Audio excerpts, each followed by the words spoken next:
Дорогі друзі, триває 32-га доба. Dear friends, the 32nd day of the active phase of the Russian-Ukrainian war continues. During the last 24 hours, the state, position and nature of actions of the enemy and the Ukrainian armed forces hasn't changed, apart from one small exception. Our troops began small, tactical but counterattack actions in Sumy and Kharkiv regions, and continue them consequently in Kiev and Kherson regions. That is, we are talking about a small counterattack.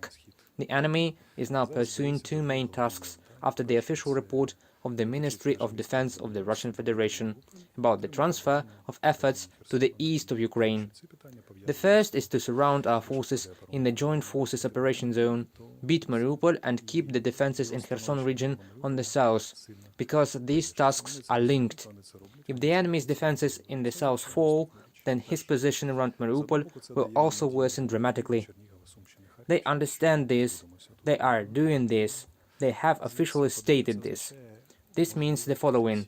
First, on the one hand, it gives us hope in the regions of Kiev, Churnihive, Sumy and Harkiv that we will get rid of the enemy, knock him out of there. Second, it means a possible potential complication or dramatic complication of the situation around Mariupol and the area of the Joint Forces operation.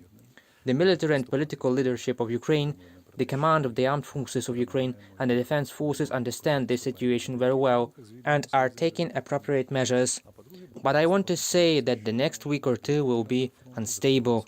There will be reports both that we are winning, counter-attacking and counter-offensive in some areas, and that we are retaking our land from the enemy.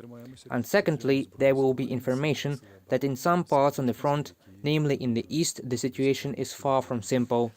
And you have to be emotionally, organizationally and consciously prepared for this.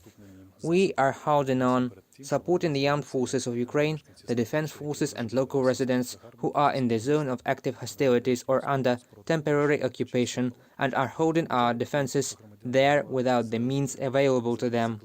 First of all, they do not surrender like the residents of Swawutish, who kicked the Russian invaders out of their town with their civil resistance, for which they are honored and praised.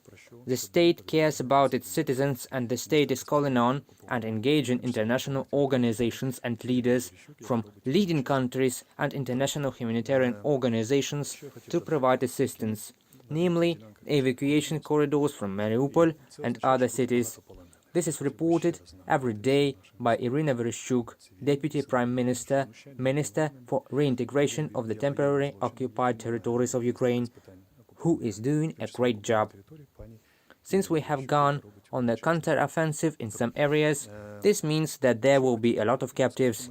I would like to remind all our military, civilian and defense forces once again that torturing a captive is a war crime, which is not subject to amnesty under international law and has no statute of limitations.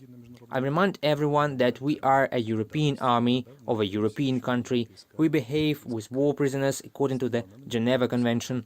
Whatever personal emotional motives you may have, everything will be Ukraine. Let's believe in the authorities, believe in the armed forces, believe in the people of Ukraine. Let us believe in ourselves. Stay tuned for our messages and see you soon.